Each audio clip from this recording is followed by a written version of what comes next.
Hello, Mage fans, and welcome to Mage the podcast that works hard towards Ascension, so you don't have to. I'm your host, Adam. Have you ever visited a really nice garden? One where you can look around, take in all the beauty of nature, and think to yourself, hold on, I'm lost. How do I get out of here? Today, we look at the Gardens of Ynn, a pleasant place to worry about survival. Did you ever have a problem whose solution was found in a book on a completely different subject? If you haven't, then perhaps it's time for a paradigm shift. Today I launch a new series called Paradigm Shift, where we look at RPG books that weren't written for the world of darkness, but may have something to offer our Mage games. The Gardens of Ynn is by Emmy Allen, a member of the OSR community. It came out in 2018 and got a new edition in 2024. The new edition has the same text but original art and improved layout. It was written for older editions of Dungeons & Dragons. The author place-tested it with a mashup of original D&D, Redbox D&D, and OSR clones of those games. The format for Paradigm Shift is simple. I first describe an RPG book and let you know what it offers in its original context.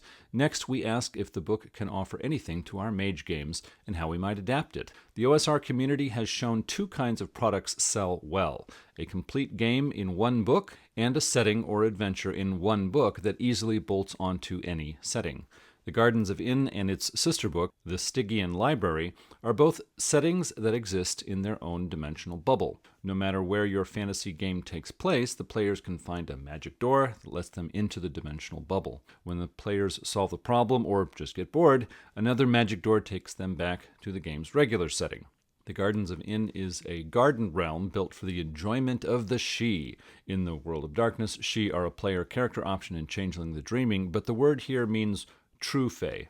Just like in Changeling, the true Fae were advanced, strange, and they left a long time ago. Their garden realm is breaking down and getting overgrown. Travelers who make it further in find artifacts of the true Fae and risk getting the attention of a supernatural threat that has taken refuge there. True to OSR principles, it offers exploration and high rewards to those who take high risks. The first chapter is 19 pages of systems to run it. Chapter 2 is 35 locations. Chapter 3 is 35 details that modify the locations. Chapter 4 is 45 creatures. Chapter 5 is 21 pages of roll tables and extra notes. There are clear rules to run this. When the players enter and each time they move to a new location, roll for location, a detail affecting the location, and an event. There are 20 different kinds of events. 8 are encounters. There's a roll table for daytime encounters and another for nighttime encounters.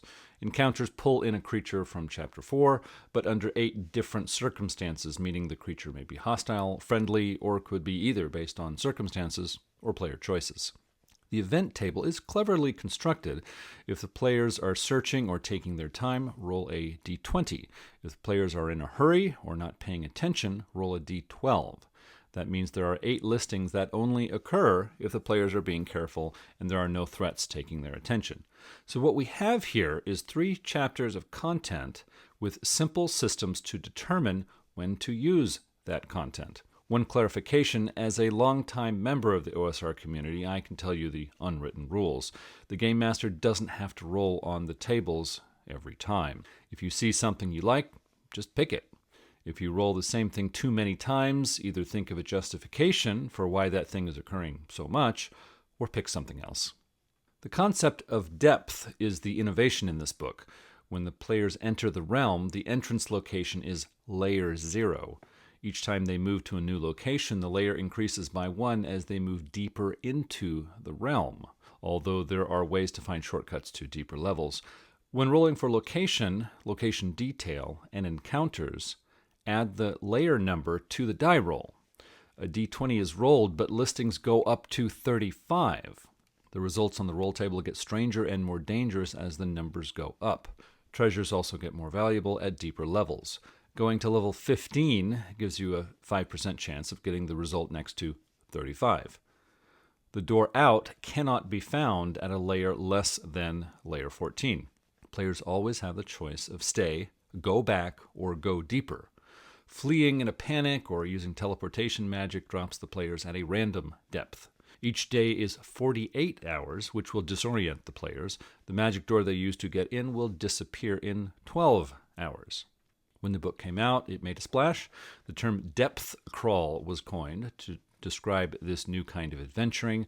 The term fell out of favor, though. Now the book is described as a point crawl, which is a simplified hex crawl offered in many current OSR books.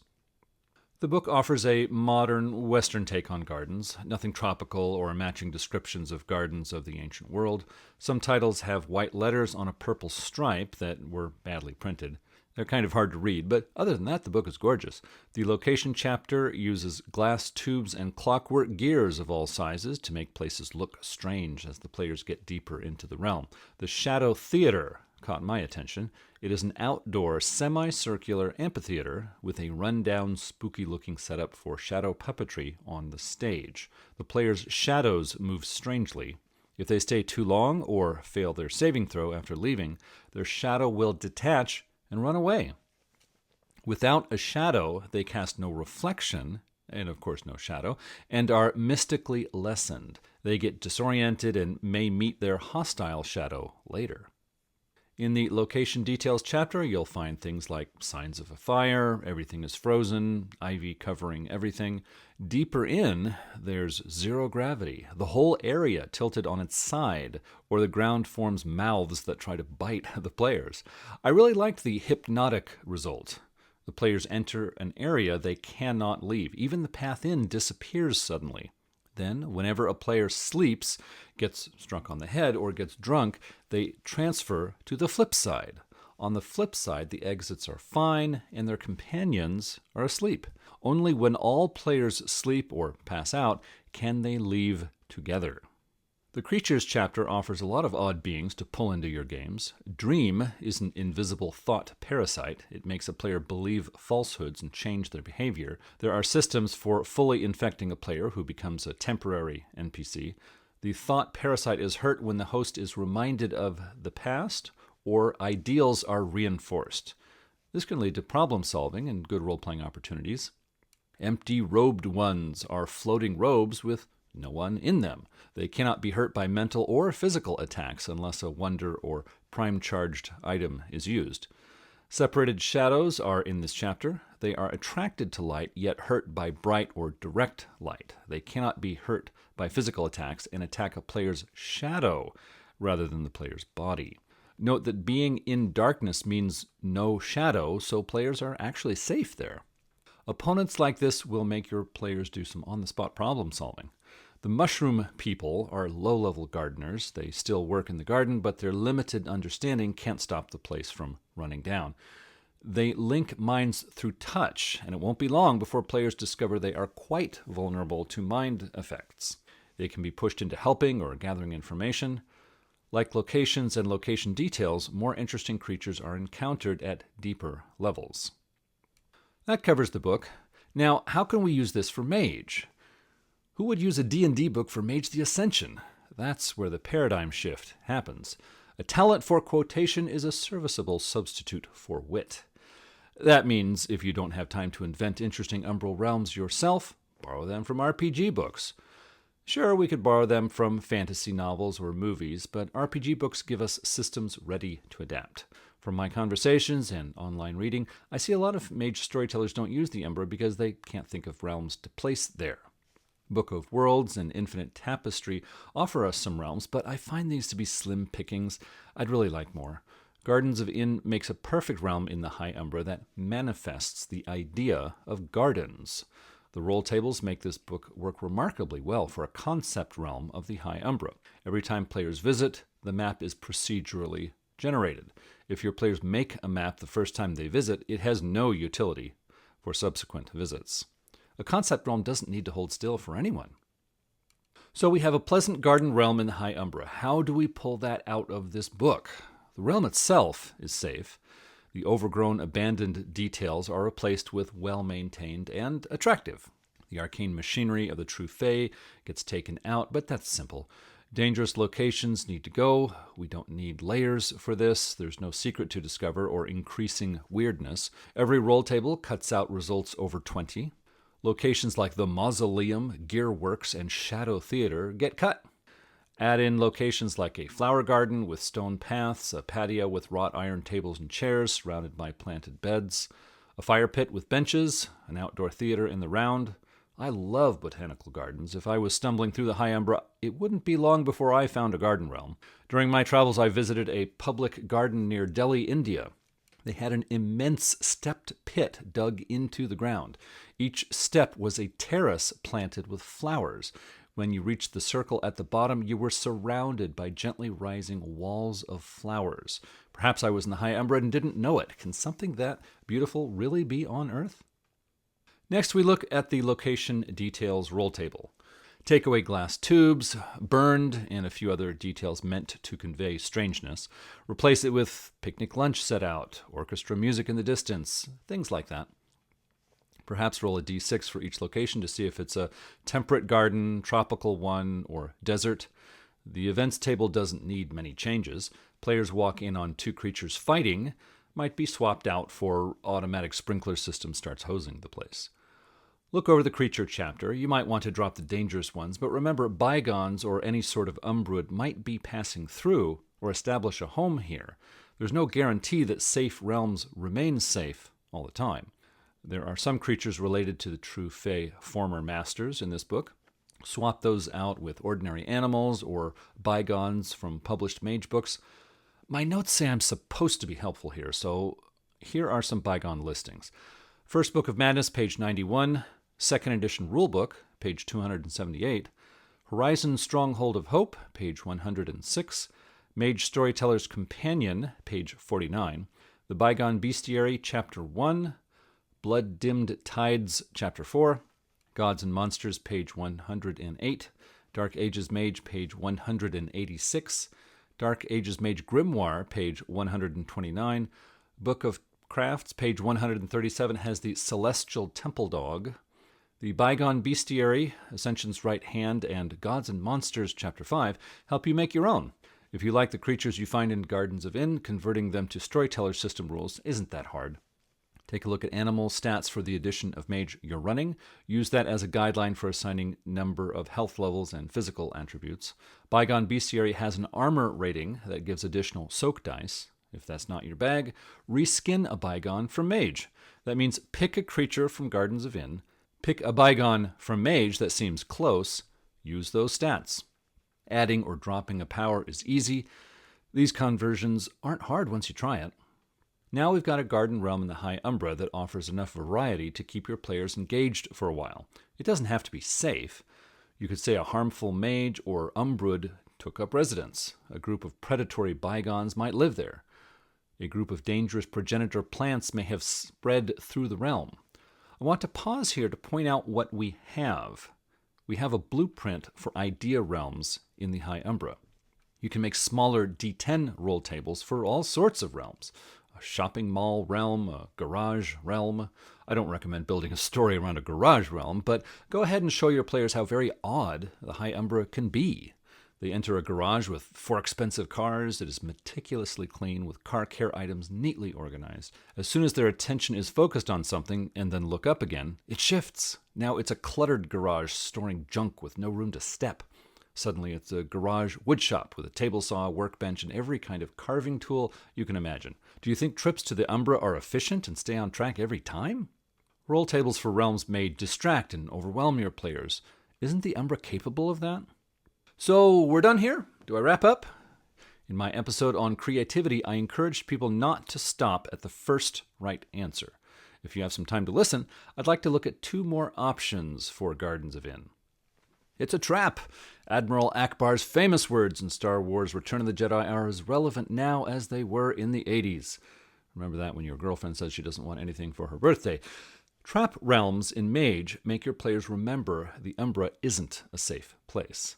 If an Umbrood Lord set the trap in the Garden Realm, it remains safe and attractive. If it's a realm created by an oracle or other powerful being, make it run down, overgrown, and littered with arcane machinery. And that works fine. The book mentions treasures and enchanted items the players can discover. Give them wonders that were left behind by Umbrood or oracles. The treasure descriptions can guide you to make your own wonders or just grab some from Mage books. There certainly are a lot.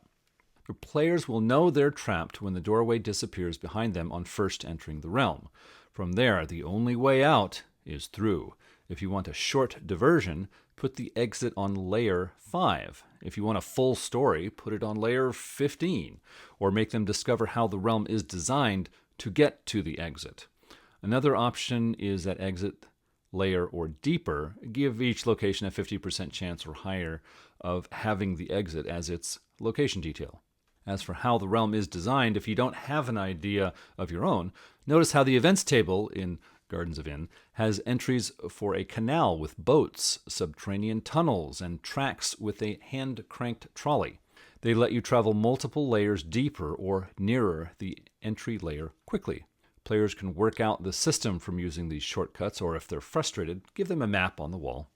For added peril, use the Ynnian Alterations roll table on page 132. The idea is the true phase magic suffuses the realm. At certain locations, players make a save or roll a d20 plus layer number. Each result alters the character's body or mind. Numbers higher than 20 get more severe. The players are slowly becoming true fae. You can drop the alterations when they leave the realm, but until then it adds variety and a sense of danger. The third way to use the Gardens of Ynn in Mage is a more straightforward story. This alters the material in the book the least. A garden realm in the Umbra has remains of former residents, and a threat is gathering strength while it watches for visitors to carry it out to the wider world. Whether the locations are in pristine condition or overgrown is for you to work out. The doorway that let the players into the realm will remain. They can leave the realm anytime they like, so this is a story they can resume later. As the players explore, the deeper levels have more signs of the former inhabitants and more valuable items to take home. The former inhabitants could be true fae, marauders, a faction of mages that disappeared years ago, Umbrud of the rank preceptor, or jagling if you place the realm in the middle Umbra. The trick to making your players explore deeper is to give them enough loot or enticing hints of secrets. The locations The Tower and the Mask Gallery will be valuable. These locations make it easy to give a lot of information on the former residents at one time. The tower is 3 to 8 stories. Its rooms have clues about its builders. The Mask Gallery has creepy masks that affect the wearer and tell you what kind of magic its creators were trying to perfect. When the players are more than 10 layers deep, they have a chance of encountering the threat. The threat in this book is called the Idea of Thorns. It is an invisible thought form that is looking to infect the minds of visitors. Anyone infected sees thorns on every kind of plant in the garden. The thorns can actually hurt them. There's information on how the infected host will act differently. If the players try to resist the mental infection, they can cause it to manifest. When appearing, the Idea of Thorns takes some of its stats from the players and will look like one of them made out of wood and vines. Defeating it can expel it from a host. It can infect more than one host at a time, though. If you want to keep it a mental threat, have it attack the player's temporary willpower points instead of health levels. Any player reduced to 0 willpower might pass out or start serving the threat. If the Idea of Thorns gets a ride to Earth in a player's head, it might infect a group of progenitors focusing on botany. The players may be sought out as consultants to help the technocracy clean house. At the very least, your players can sell information to technocrats in the spy's demise inside the digital web. Just don't tell them you're the ones who brought it out of the Umbra. Some things are best left unsaid. So there's a story you can run for your players. Secrets to uncover, valuable items to gain, and an enemy to battle. You'll need to spend some time converting stats and creatures, but there's enough material here to keep the realm a recurring part of your mage setting. I like having all I need to portray a high Umbra realm that manifests the concept of gardens. It easily does double duty as an abandoned Horizon realm. The concept of a realm that behaves differently based on what layer you're on is something I never would have thought of for an Umbral realm. You could use it for anchorheads. An anchorhead is a mini realm that offers access to the Deep Umbra. Choose a number of layers before the portal to the Deep Umbra appears. It would make anchorheads stand out from other kinds of realms. Where I'd really like to use this concept is for shade realms. Shade realms are lesser manifestations or shadows of shard realms. We get very little on them in published Mage books. Book of Worlds gives brief information on Shard Realms, but I'd like to rewrite it. Making a Shade Realm have layers that must be managed before the portal to the Shard Realm appears makes them unique and interesting. If Shard Realms are a regular part of your game, the first few times through, each layer of the Shade Realm must be dealt with. After that, have a roll table for every 3 or 5 layers. If there's no encounter, get through quickly. If there is an encounter, the players are reminded travel in the Umbra is unpredictable and risky. The Gardens of Ynn are a natural for the Shade Realm of life. As the players get deeper, the plant life is more overgrown and the animals get larger and more dangerous. That covers the Gardens of Ynn. You can get it on drivethroughrpg.com for $15 as a PDF. I backed the Kickstarter, so I have a hardback book. The executive producers asked me to say a few things about random tables, so I'll turn to that topic now. I just described how the random roll tables make the Gardens of Ynn an interesting resource for game sessions. I discussed how to modify the roll tables for different situations. What I didn't discuss is why use roll tables at all. The World of Darkness books we use don't have roll tables. Today's OSR books use them sometimes to excess.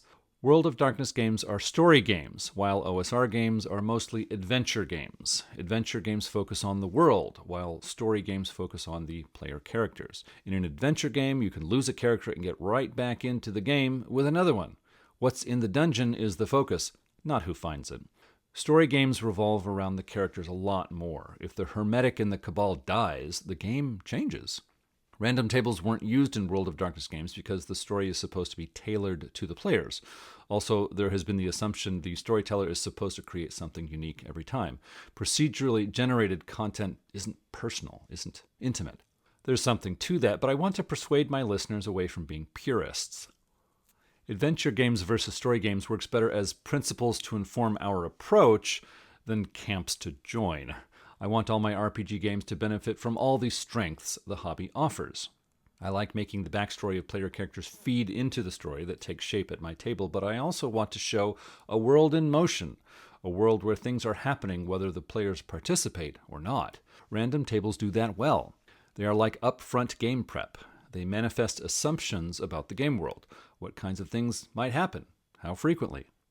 As a storyteller, we plan out a story, but don't undercut the strength of role-playing games. Anything can happen. Everyone at the table can change the outcome. Players have odd questions or sudden desires. The storyteller has to react to this. We often can't see that we have 2 or 3 standard responses we'll use in a pinch. Random tables solves that. They make it easier to respond quickly to the unexpected. They also introduce an unexpected element for the storyteller. I think it's more fun when the game gives me new things to work with on top of what the players are giving. True creativity isn't filling a blank canvas, it is responding within constraints, overcoming limitations. Random tables give me, as a storyteller, unexpected bits to work into the game so I can experience some of the fun the players are having. They also give me a practical way to use the material in a supplement. I can read the descriptions of the creatures in Gardens of Ynn. I'll forget some and think that others are dull. The encounter table pushes me to use the ones I might overlook. Another thing I've seen in my games, random tables make me more accepting of my players doing odd things or getting off the beaten path. I don't try to nudge them back to the story when they want to question a random NPC or check the park in the middle of the night. I also don't feel the burden of planning an excellent story. I can let the players poke around a bit, get a number of random results, and watch for what interests them. A story will suggest itself before too long. Most of my listeners are gamers. You've probably seen the meme of the young man turning to look at a passing girl. The girl with him is upset that he's not paying attention to her. Gamer is over the young man's head. The upset girl with him has carefully crafted plot hooks above her head. The other girl passing by has, like, a potato or something over her head. This is the frustration of a carefully planned game night getting off track because a random NPC commanded the player's attention. Random tables help you lean into that. Players get distracted, let them have their fun. They'll either come back to your story or suggest a new direction. Until then, the random tables help me out. I encourage you to give them a try. Just remember, read over the tables first. You may want to change some entries. You don't have to get locked into someone else's view of your setting. With some adjustments, you'll have a great resource. And that's what us hosts of Mage the Podcast want to do. Not just provide some fun conversations, but also storyteller resources. If you have something to say, please contact us at magethepodcast@gmail.com with your questions, comments, or feedback. Subscribe to Mage the Podcast on iTunes, Google Play, TuneIn, and other aggregators. If you like the show, others might like it too, and if you leave a review of Mage the Podcast, it makes us more visible in their searches. You can follow us on Blue Sky, Mastodon, and Threads. The links are in the show notes. We're also on the web at magethepodcast.com. You can listen to past episodes there and see the complete show notes. We have a YouTube channel now where you can find our episodes. There's a link in the show notes, but you can also search YouTube for Mage the Podcast. You'll find us. This episode was assisted greatly by our executive producers, and I want to thank them now. Oracle Derek Semsick, Oracle Drunk Dez, Oracle Jason Vines, Oracle Drawncap, Oracle Sean Gallagher, Oracle The Crew of Erebus, Oracle Christopher Phillips, Oracle Guy Stewart, Oracle Buck Gregory, Oracle Bad Company, Oracle Rebecca P., Oracle Spartacus, Archmaster Andrew Edelstein, Archmaster Berto, Archmaster Brad of the Blue, Archmaster Dan Svensson, Archmaster Jeff Wah, Archmaster Leroy Bryce, Archmaster Morgan Aaron, Archmaster Wolf Larison, Bruno Teixeira, Ben Bandelo, Jade Barrett, Morris Hopkins, James B., Jervis Johnson, EBG, George Lara, Will Vincent, Shartan, Kevin Fitzpatrick, Lauren Jensen, Tyler Bryan, Sev Nessus, Bubba the Pale One, Eric Schwenk, Starfish, Ambiversion, Ryan Stray, Lols and Stuff, Kathleen Halperin, Alexia, Patrick McNamara, Blaze Hibbert, Daniel Scribner, Rob H., Ryan, Alex, Nikita Klaimanov, Leslie Weatherstone, Matthew Prohl, Andres S., Bryce Perry, Michael Parker, Jeremy Z., Melissa Krause, Ian Robertson, Curtis Hendricks, Sig, Manel Canos, Darren Hennessy, David Rowe, Jason Kennedy, Samuel Tobin, Nabero, Jenna F., Chris Kinner, Gray Trilug H., Daniel Cuppen, Ryan Kendi, Ia Bull, Stephen Carton. If you would like to become an executive producer for Mage the Podcast, it would help us keep producing episodes like this one. You would also become a part of our own council to discuss upcoming projects. The link in the show notes will get you started. Well, thanks everyone for listening. Until next time, truth until paradox, baby.